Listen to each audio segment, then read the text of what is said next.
All right, so this is our talk that is totally starting on time, no technical difficulties at all. And I am Dillon Goo, and I'm founder of Dillon Goo Studios. Thank you. Oh, wow. Oh, great.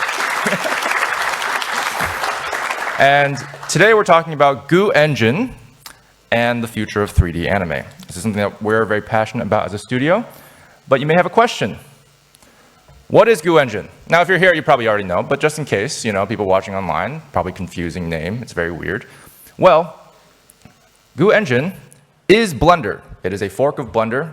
Most of it is, amazing because of Blender. Blender is fantastic already as a software. And Goo Engine is a fork that allows us to do 3D anime pipelines.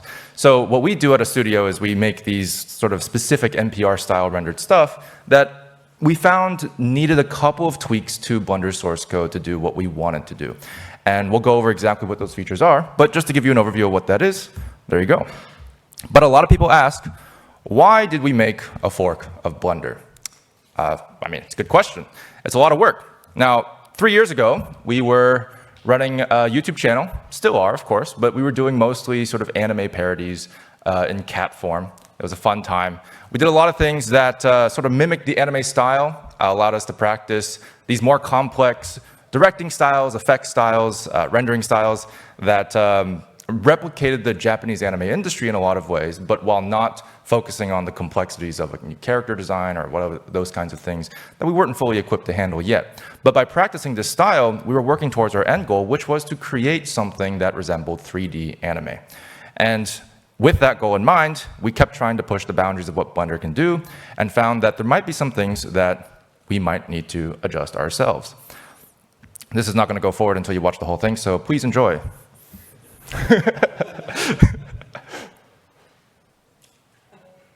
Wow, so pretty. Look at that. And this is actually during a time where our studio had just formed. So this is only about a team of 3 to 5 people. We were making these shorts. And it was a big thing to be able to try to make these projects as scalable as possible with as small of a team as possible, which is why we focused on the tools. These are the necessary features for 3D anime that we found that we needed that weren't exactly in Blender at the time. And one of the things, for example, is full shading control. We wanted to be able to choose the colors of the shaders as accurately as possible. So we didn't want things like having a shadow color change slightly after the shader's been calculated. This is something that happens in cycles, for example. You don't have full control over the colors. But Eevee, for example, has a fantastic tool called Shader to RGB, which allows you to basically output the exact color values that you put in and manipulate them afterwards in a way that's predictable. And that's important for these kinds of workflows where you're replicating a 2D artist's mindset. They choose the colors, they want to know what comes out. And so that's one example. We already have that in Eevee, which is fantastic. One thing we don't is light groups. Light groups is something that we've added to Goo Engine that we realized was necessary for being able to separate out different parts of the body or different parts of the environment to be lit by certain lights and not lit by other lights, which allowed us to separate out the shading and the shadows for certain things without contaminating other things in the scene.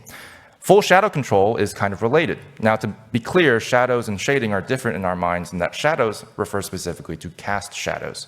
So things that obstruct light and get cast onto another surface versus shading, which is if it's facing a light or not. Now, full shadow control regards like color, intensity, and shape. These are things that we typically have control of in 2D, but in 3D, not so much. And so we were thinking, well, how can we get more control out of the shadows? And of course, we have edge highlights, of course.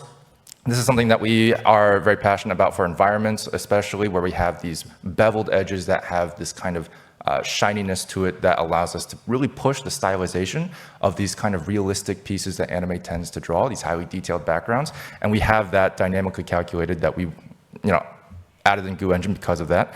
And we have real-time compositing. This is something that is a little different than the viewport compositing concept.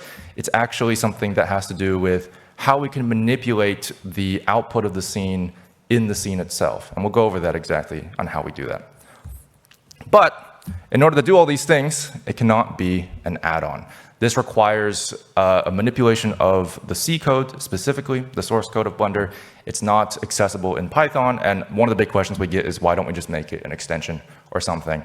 And it's not that simple, So yeah, in order to access the shader code and the logic that we need to sort of differentiate how Blender operates and expose that sort of data points that we needed to modify the C code. And if you want to modify the C code, you must fork Blender. But that was kind of a big task because we were a very small studio and we were sort of wondering, like, is there going to be, is it going to be worth it for a small studio to create a fork of Blender just for 3D anime? You know, we're making YouTube videos. What exactly is the cost-benefit ratio of this? Because you're going to have to maintain it, you're going to have to keep it up to date, and you're also going to have to keep in mind there's going to be changes to Blender in the future. And we knew all of this. Going in, we were like, there's going to be major changes to Eevee and other things, and are we prepared for that? Are we going to still think it's worth it? And ultimately, we did. We decided that there was enough time in between, you know, where these big changes might happen, where we could utilize and really learn from this process of trying to manipulate our own version of Blender into what we need, specifically for 3D anime, before we had to sort of redo everything. And we sort of were prepared for that. But ultimately, we created a lot of cool things with it. So this is now 3 years into development. We have created Goo Engine for our purposes of 3D anime, and these are the ways we've sort of used them. These 5 aspects of 3D anime are things that we found really made a big difference in our workflow that we could not do without Goo Engine. So for shading, we have a couple of examples with character light groups. You can see there we have the hair and the face and the body being affected separately. We have shadows, which we can manipulate, which I'll show you an example of. Real-time compositing, which you may think, well, that doesn't look like compositing. Well, I'll show you exactly how that's being used. And we also have effects, which is incredible. That right there is fully 3D. And then we also have highlights, which is a way to accentuate, like I said, the environment, which is also a fully 3D scene. In fact, everything here is fully 3D and real-time. So this is how light groups work, in case you're curious. It's a simple separation of lights and shaders. So you can essentially link lights to a specific shader or a specific node within a shader, in fact, which we've added that recently, where you can control the effect of a light onto an object. And this gives us a lot of control in a lot of ways, which I'm sure you can imagine. For example, separating the environment from the character, from the body. You can have all sorts of lights and not have them contaminate anything. And this is all without view layers. So you can actually see the character and the environment in the same view layer without contamination of lights. We also have the curvature node. This is a node that we added for those highlights that we talked about. This is the output of our curvature node, where we have the pointiness on the left, or the curvature, and we also have the cavity. From -1 to 0, we have this value that shows us the indents. It's actually very similar to ambient occlusion in a lot of ways, but it's there in our node, which is in the forward renderer. And we also have the rim light, which is a simple silhouette highlighter, essentially, but it accents all those things in the same way. And you can manipulate this output in any way that you want inside of the shader editor itself. And that allows us to do stuff like this. So this is a fully 3D scene. It's based off of a beautiful concept art from one of our concept artists, and this is completely procedural in terms of how it's shaded. So you can see the rim lights and stuff on here, which will come up in a second, there we go, are being drawn procedurally through the curvature node. It is view angle dependent and it works dynamically. And we also have no painting at all in this particular environment. And it's not that we can't, but we like to say if we don't have to projection map, we have a lot more freedom, especially for environments, on how to change the cameras, which for us, especially as a fight animation studio, is very important. So what else do we do? Well, we also have screen space info node. So this is a very powerful node that allows us to do real-time compositing. And I'll talk about that in a second, but this is an example of how it works. So you can see we just have a plane here that actually just sort of outputs what's behind it. And we are able to manipulate that here with like a texture coordinate. And that allows us to sort of change what the scene is showing in a way that we want to. For example, smears. So we can do this dynamically. And this is fully procedural. It's obviously not going to look as good as hand-drawn, but here we are trying to scale up these productions with a small team and doing things that save time. And this is something that does a really great job in manipulating whatever you want to from behind the plane to output all the crazy edit things you can do with the shader editor. You can now do, in real-time compositing, which is really cool. And this is a great example of how we use Goo Engine. So this is a shot that uses several of our Goo Engine nodes that would not be possible without Goo Engine. This is a fully 3D scene.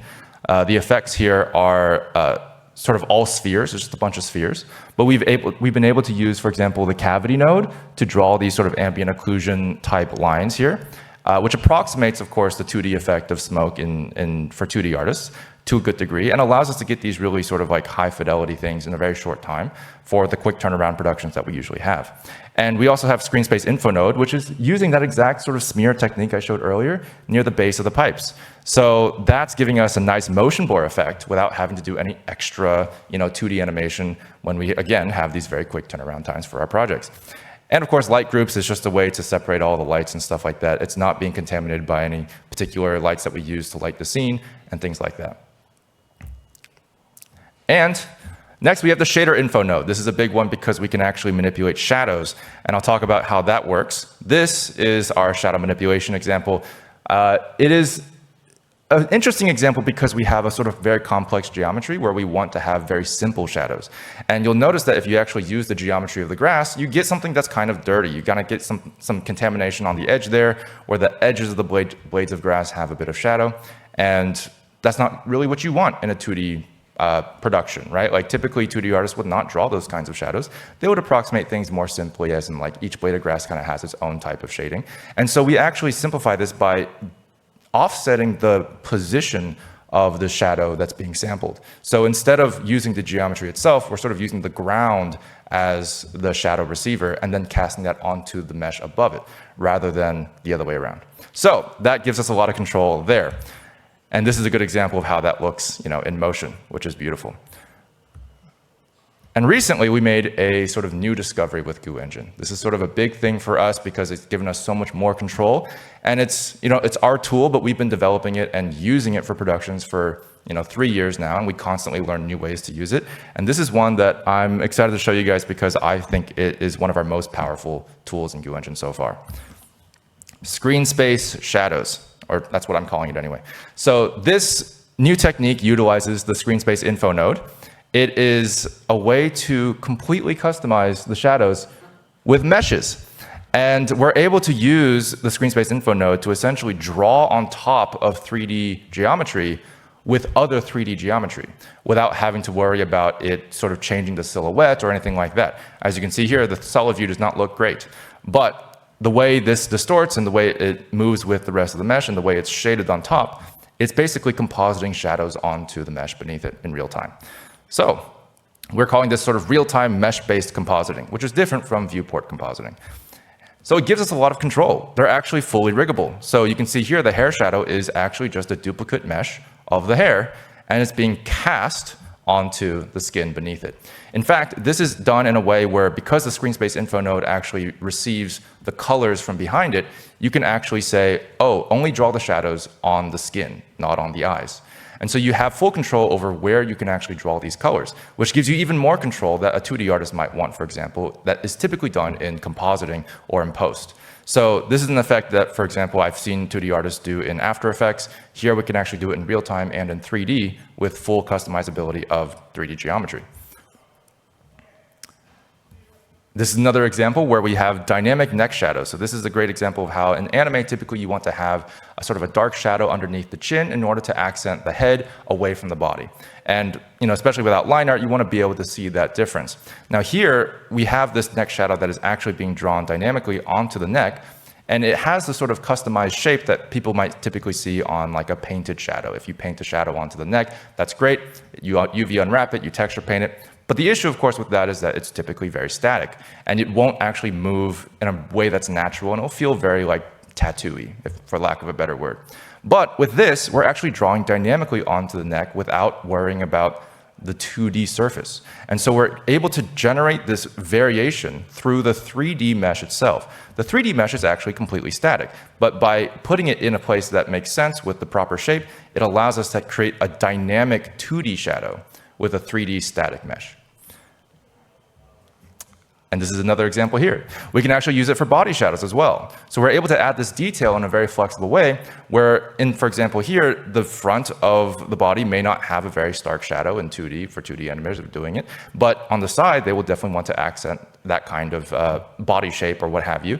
And now you can do that with, again, a very static 3D mesh that reacts dynamically to viewing angles. And again, it draws dynamically onto the mesh without having to worry about the silhouette being changed at all. And we're also using another Goo Engine node here, set depth, which pushes that mesh in front of the belly. At the moment, that mesh is actually inside of the belly, which gives us a lot of cool flexibility too.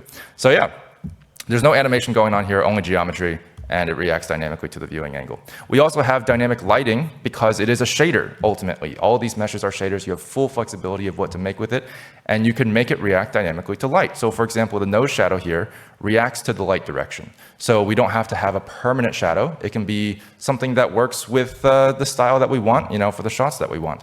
This also uses light groups, the shader info node, and normal editing to get this look, but these are all things that we'll typically use anyway. But yeah. This is sort of how we've been working on Goo Engine. We've been doing a lot of different things with it, and because we use it for production every day, and we've released it 1 year ago now, we've been able to learn and push ourselves into what Goo Engine is capable of, and hopefully share it with you guys, because Goo Engine is public and open source. And this is when I announced that last year, wearing the exact same jacket. So, after 2 years of development, we released it to the public last year. You can check it out at gooengine.org if you haven't already. And it's open source. There's a GitHub, all these things. And ever since release, we've had thousands of people use it. We've checked, maybe more, I don't know, I don't really keep track. But a lot of people have been using it and been really liking it. And you can see people have been talking about how much of a game changer it is for them. It's been making NPR a lot easier for them and streamlining certain things, and also making things possible that weren't possible before. And this is all before, we talked about the screen space shadows, which I still believe is one of our most important features. The most popular features we've seen so far from the community are the ones that they like, are curvature node, light groups, and screen space info node. They obviously have their benefits, and they're fantastic, and they're not accessible in native Blender. And I still have to wait for this thing to go, so I'm just gonna enjoy the Twitter feed. It's great. There we go, perfect. All right, so this is just gonna be a little bit of a compilation of the amazing work that has been done with Goo Engine so far. You might be interested to see. And it's a little video I compiled 2 days ago. Here we go.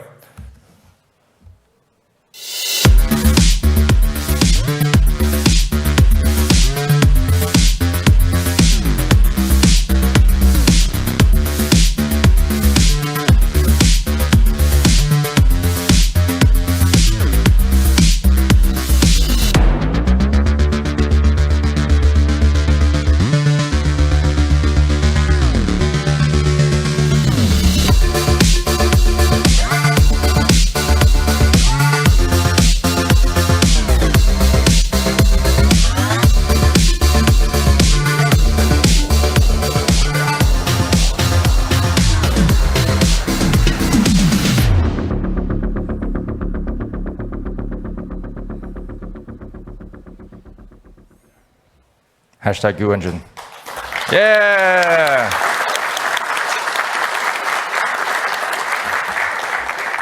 So yeah, obviously shout out if you guys are using Goo Engine and making anything with it, please, post it with the hashtag Goo Engine. It makes it easier for me to find you guys, because otherwise I have no idea if you're making stuff with it. So, but yeah, I love what the community's been putting out with it. They've obviously done amazing with the tools that have been at their disposal now since Goo Engine released. And now we can talk about sort of where we're going. So the future of Goo Engine is interesting because we have a lot of things on the horizon to talk about and what our plans are. So first of all, if you guys don't know, Goo Engine is based on Eevee. So Eevee is actually an amazing engine for NPR because it simplifies and does a lot of things that NPR users would want. So it sort of approximates a lot of things in a great way because it's a real-time renderer. But of course, with that in mind, we were making Goo Engine on top of it without too much fuss, right? There's a lot of things that Eevee does are great already, and by manipulating the Eevee code, we can get Goo Engine pretty easily.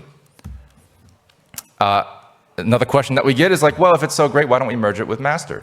And there's a lot of reasons why we don't merge it with master. One of them being is like, we are making it specifically for our needs, and we don't exactly think about how it's going to integrate with cycles, for example, which we don't use at all. So in that sense, it doesn't really fit the philosophy of Blender's actual build, which we totally respect because it's made for everybody.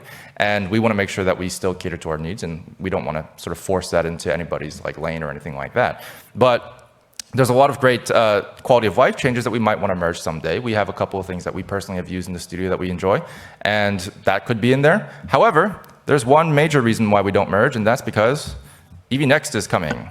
And that's going to make Eevee sort of deprecated in the near future. It won't be as relevant once Eevee Next sort of takes over. And so this is a big step for Eevee because it's being replaced essentially by a much better engine.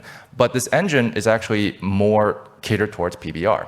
So Eevee Next is a fantastic engine. It will look really, really good. But if we were to make Goo Engine on top of Eevee Next, it would actually be a very, very big task that wouldn't necessarily give us all the features that we want. And we'll talk about that right here.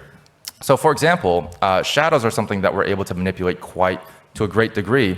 And this is an example in Goo Engine.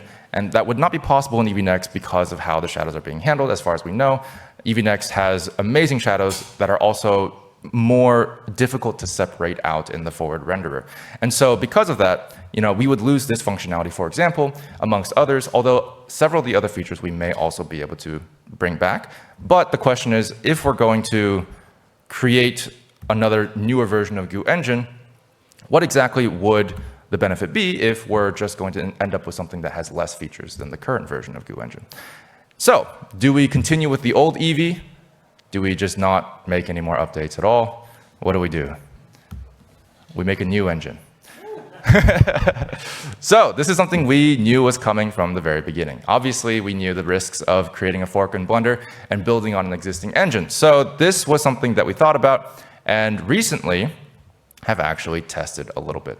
So, thanks to Late as Usual, we have a test of a brand new engine called Juniper, working title, and it is built from scratch using a lot of the things that Eevee Next actually made easier to build a new engine on top of. So Eevee Next development has made it better for us to actually build a new engine in that the building blocks there are much easier to use. But this is, of course, very bare bones. It's just a starting point. But you can see already we have the curvature node, we have a basic shader node, and it's something that is very promising in terms of the flexibility we're going to have with how we want certain things to be rendered in what order and how we can manipulate that. And that's going to give us and NPR users in general a lot of flexibility in the future, just in everything, on top of already what Blender does fantastically. So yeah, that is sort of our plans for the near future, and I'd love to hear other NPR artists' opinions on sort of what they would love to see in an engine, because I think this is a great opportunity to create something that fits a workflow of people who enjoy this type of style, which is not common. And personally, I think our studio will do whatever it takes to make 3D anime, regardless. Whatever happens with Blender, whatever happens with the pipeline, we're committed to making this regardless of what difficulties may come in our way. And I want to make it happen. So if you guys want to be part of that journey, you can. If not, that's fine. Yeah. All right, well, thank you very much for listening. That is Goo Engine.